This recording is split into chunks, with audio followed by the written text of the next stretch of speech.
He didn't step in front of a camera until he was 36 years old. He was bald, barrel-chested, and Greek in an industry that wanted square-jawed Anglo-Saxons with a full head of hair. Every casting director in Hollywood said the same thing.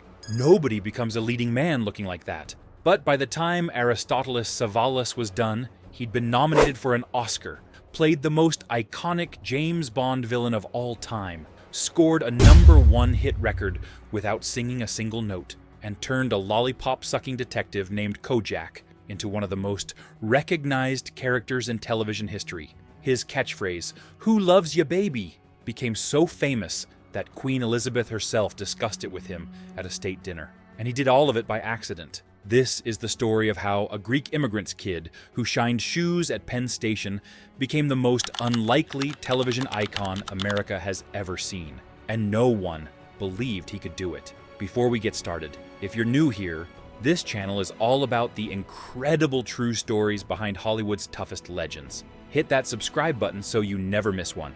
Now, let's count down the 10 moments that made Telly Savalas impossible to ignore. Number 10. The millionaire's son who lost everything. Aristotelis Savalas arrived on January 21, 1922 in Garden City, Long Island, the second of 5 children born to Nick and Christina Savalas. His father had emigrated from the village of Ierakas in the Peloponnese region of Greece and built himself into a millionaire through restaurants and general contracting. His mother, Christina Kapsalis, was an artist from Sparta who would become Telly's closest confidant for the rest of her life. His grandfather reportedly lived to 100 years old. The Savalas family had money, status, and the American dream firmly in their grip. Then the Depression hit, and it hit the Savalas family like a sledgehammer. As Telly later described it, one day his father was a millionaire, and the next day he didn't have a penny in his pocket.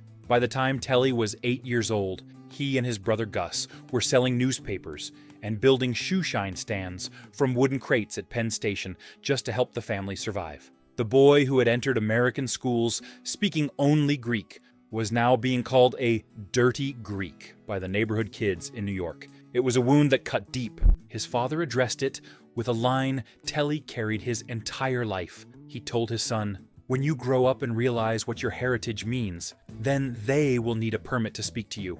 That sentence became Telly Savalas's armor. He wore it every single day until the day he died. The family bounced between New York and Massachusetts through the 1930s. At Cobbett Junior High School in Lynn, Massachusetts, young Telly won a spelling bee in 1934. But due to an administrative mix-up, he never received his prize. He wouldn't get it until 1991, when the school principal and the Boston Herald finally made good on the debt, 57 years late. He graduated from Sewanhaka High School in Floral Park, New York in 1940 and took a job as a beach lifeguard on Long Island. And that's where something terrible happened. A man drowned on his watch. Telly pulled him from the water and tried desperately to resuscitate him, but it was too late. The man's 2 small children stood right there on the sand, crying and begging their father to wake up. Savalas never forgot that moment. He made all 6 of his future children take swimming lessons and spent decades promoting water safety. That guilt shaped him as profoundly as anything Hollywood ever threw at him. Number 9, a Purple Heart and a career that went nowhere near acting. In 1941, Savalas was drafted into the United States Army and assigned to Company C, 12th Medical Training Battalion at Camp Pickett, Virginia. He reached the rank of corporal. But his military career was cut short not by combat, but by a devastating car accident while on service that left him with a broken pelvis, a sprained ankle, and a concussion so severe he was hospitalized for over a year. He received the Purple Heart for his injuries. Most of his service records were later destroyed in the infamous 1973 fire at the National Personnel Records Center in St. Louis. So the full story of his military service died with those documents. After recovery, Savalas enrolled at Columbia University's School of General Studies on the GI Bill, earning a bachelor's degree in psychology around 1946. He started a master's program and even prepared for medical school before pivoting into something completely different: broadcasting. He hosted a show called Your Voice of America for the State Department, then ran a popular radio talk show called The Coffee House that was so good it earned him a Peabody Award around 1950 at ABC, and he rose to Senior Director of News and Special Events. He became Executive Producer of the Gillette Cavalcade of Sports. And here's a detail that will blow your mind. He gave a young broadcaster named Howard Cosell his very first television job. By the late 1950s, Telly Savalas was a respected media executive. He was interviewing presidents, producing live television, and building a solid career behind the camera. Acting was the last thing on his mind. He was 35 years old and had never performed a single scene in his life. Number 8, the most accidental acting career in Hollywood history. This is where the story gets strange. In 1957, a casting agent for CBS's Armstrong Circle Theater needed someone who could play a European judge in a live broadcast. He called Savalas, not because he thought Telly could act, but because Savalas knew everybody in the television business and might be able to recommend someone. Telly's friend couldn't make the audition, so Savalas went himself on a whim. He later called it a total gag. He showed up, read for the part, and got it. His first credited role aired in January 1958 in an episode called And Bring Home a Baby. He was 36 years old. Nobody planned this. It was a complete accident. But something happened in front of that camera that nobody expected. Savalas had a presence that was impossible to look away from. Between 1959 and 1961, he racked up guest spots on Naked City, The Untouchables, The Twilight Zone, and most crucially, a CBS crime show called The Witness. In that show, he played Lucky Luciano in one episode and Al Capone in another. And those performances changed everything, because somebody very important was watching. Number 7. Burt Lancaster makes the call that changes everything. Burt Lancaster, one of the biggest movie stars on the planet, watched Telly Savalas play Al Capone on The Witness, and was so impressed that he personally arranged to have this unknown TV actor cast in his next film. First came The Young Savages in 1961, directed by John Frankenheimer, where Savalas played a tough police detective. Lancaster liked what he saw and brought him back for Birdman of Alcatraz in 1962. This time, Savalas played Fito Gomez, a sadistic, brutal prison inmate, opposite Lancaster's Robert Stroud. And here's the thing, Savalas was terrified. He later admitted he couldn't catch his breath in the presence of Burt Lancaster. This was a man who had interviewed Harry Truman and Dwight Eisenhower without flinching. But standing next to Lancaster on a movie set made him feel like a fraud. He wasn't. His performance was so venomous, so disturbingly authentic, that it earned him an Academy Award nomination for Best Supporting Actor at the 35th Academy Awards in 1963. He was up against Omar Sharif for Lawrence of Arabia and Terence Stamp for Billy Budd. He lost to Ed Begley for Sweet Bird of Youth, but the message was clear. This accidental actor was the real thing. That same year, he appeared alongside Gregory Peck and Robert Mitchum in the original Cape Fear. He was 40 years old, a former news producer with barely 4 years of acting experience, and already Oscar nominated. Number 6. The bald head that broke every rule. In 1965, director George Stevens cast Savalas as Pontius Pilate in the biblical epic The Greatest Story Ever Told. Stevens wanted an authentic Roman look and asked Savalas to shave his head completely. Now, Telly was already losing his hair. He was at a late stage of male pattern baldness. But the total shave was a different matter entirely. He told Stevens he didn't mind shaving his head, but he had little children at home and didn't want to frighten them. He shaved it. His kids didn't even notice. And after filming Wrapped, Savalas made the decision that would define his image forever. He kept his head shaved for the rest of his life. In an era when every leading man in Hollywood had thick, perfectly styled hair, Telly Savalas walked around completely bald and dared anyone to say it was a problem. His signature line about it was pure Savalas. "We're all born bald, baby." Hollywood agents told him he was crazy. You can't be a leading man with no hair. you'll be typecast as villains for the rest of your career.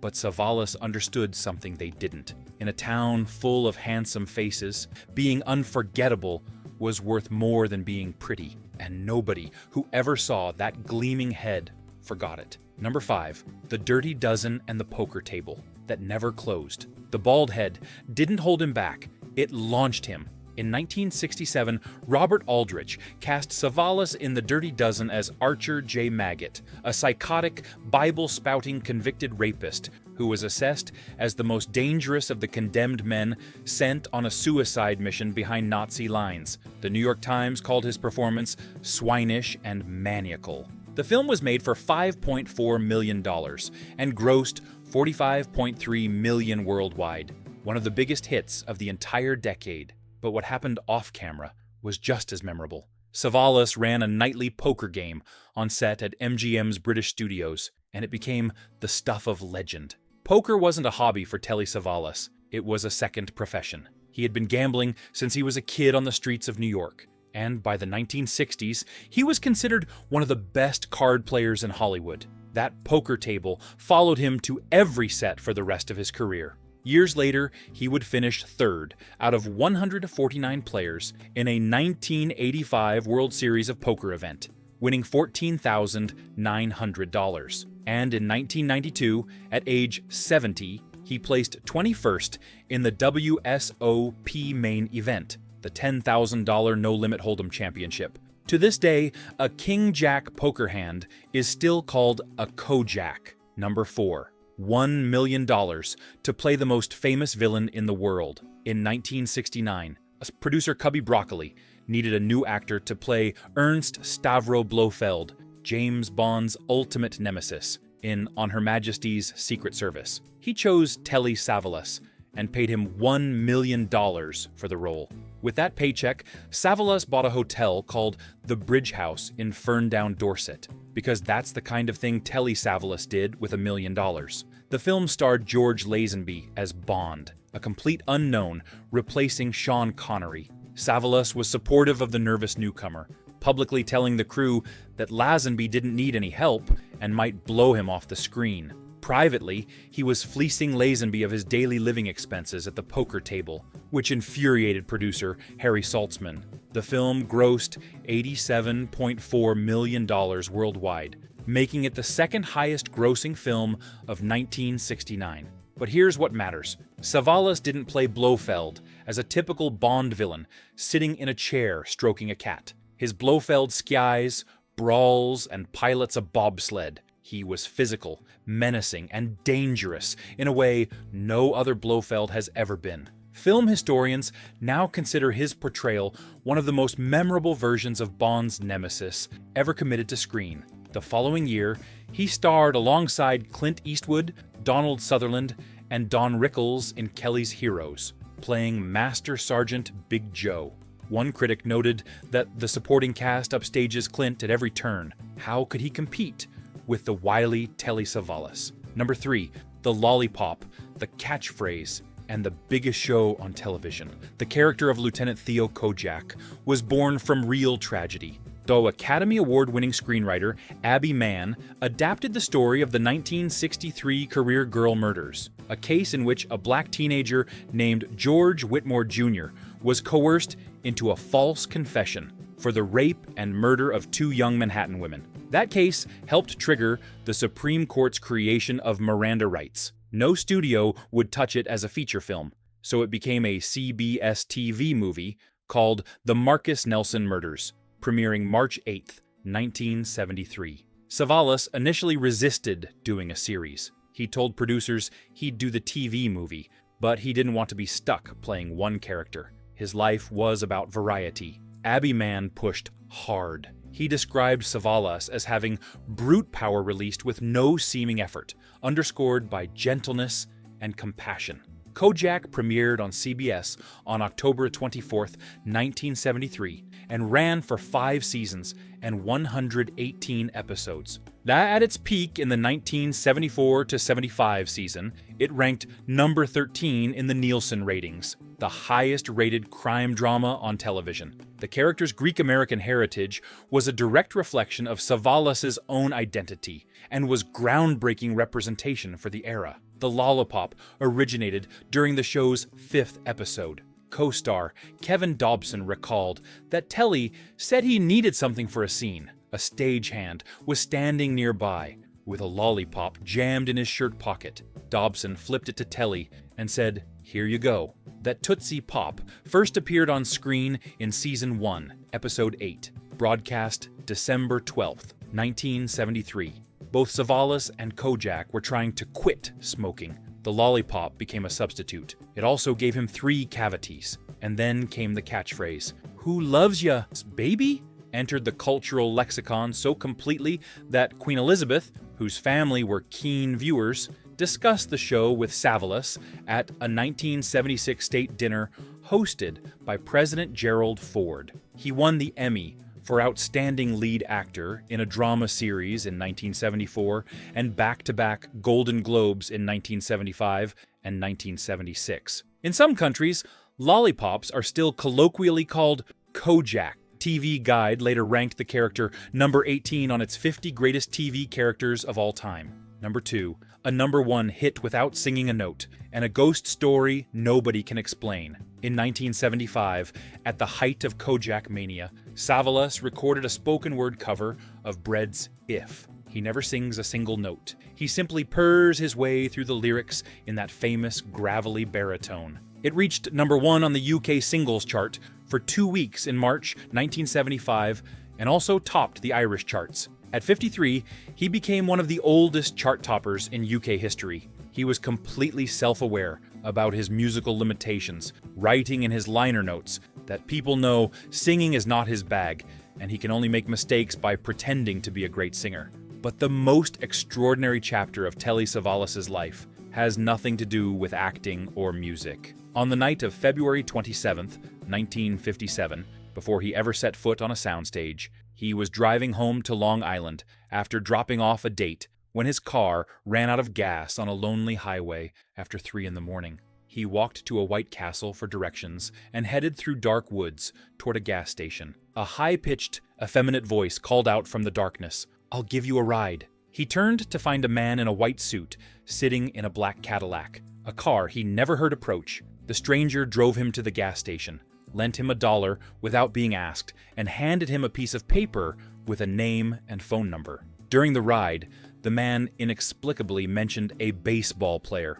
The next day, Savalas called the number. It reached a place called Jimmy's Bar. When he asked for the man by name, a woman got on the line and said, "You're talking about my husband, and he has been dead for over 2 years." Savalas tracked down the widow. She confirmed the clothes he described were the exact clothes her husband was buried in. The handwriting on the paper matched her dead husband's handwriting, and the high-pitched voice, and her husband had killed himself with a gunshot through the throat. His natural voice had been deep. Savalas shared this story on Australian television shortly before his death. He closed the interview by saying, "It doesn't end there. I wish the hell it would. But as I say, that to happen to somebody like me, I don't comprehend." He never offered an explanation. Neither has anyone else. Number 1. The cancer that ran in the family. After Kojak ended in 1978, Savalas entered leaner years. European co-productions, guest spots on The Love Boat, a widely panned special about the Titanic.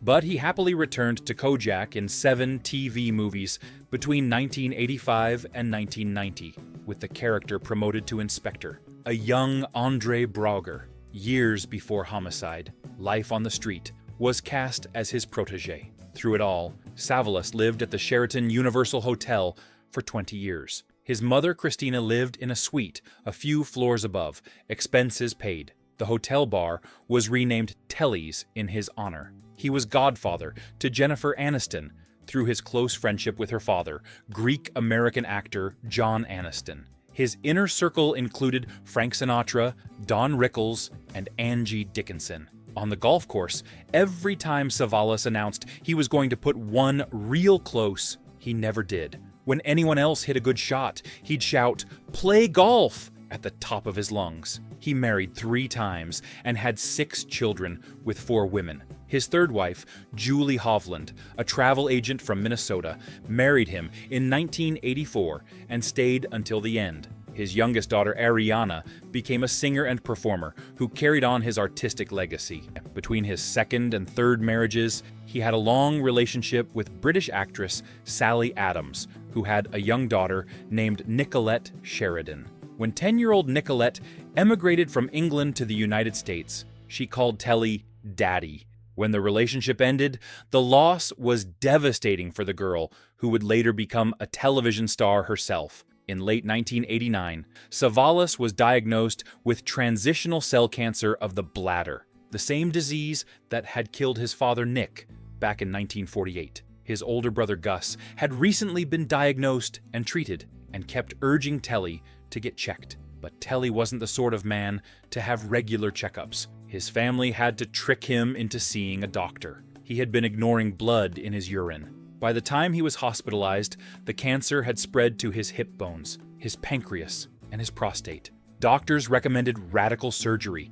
Savalas refused. His only stated goal was to live long enough to raise his children. Christian was still a boy. Ariana was barely 10. He died on January 22nd, 1994, one day after his 72nd birthday, at the Sheraton Universal Hotel, the place he had called home for 2 decades. His funeral at St. Sophia Greek Orthodox Church in Los Angeles drew Frank Sinatra, Don Rickles, Angie Dickinson, Jennifer Aniston, Nicolette Sheridan, Kevin Dobson, and all 3 of his former wives, with their children sitting together. He is buried in the George Washington section of Forest Lawn, Hollywood Hills Cemetery. So let's run it back. A millionaire's son who lost everything in the Depression, a kid who spoke no English and was called a dirty Greek, a Purple Heart recipient with a broken pelvis, a Columbia-educated news executive who accidentally auditioned for a TV show at age 36, an Oscar nominee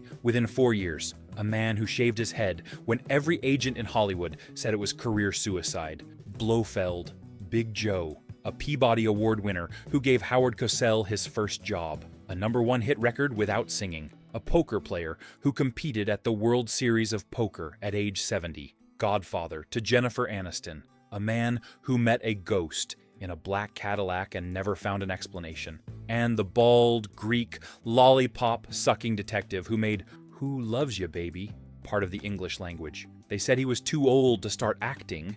They said he was too bald to be a leading man. And they said nobody with a name like Aristotelis Savalas would ever become a household name in America. And every single one of them was wrong. If this story moved you, do me a favor. Hit that subscribe button and leave a comment below telling me your favorite Telly Savalas moment. Was it Kojak? The Dirty Dozen? That incredible ghost story? Drop it in the comments. Because when it comes to the toughest, most unlikely legend old Hollywood ever produced, Who Loves Ya, Baby?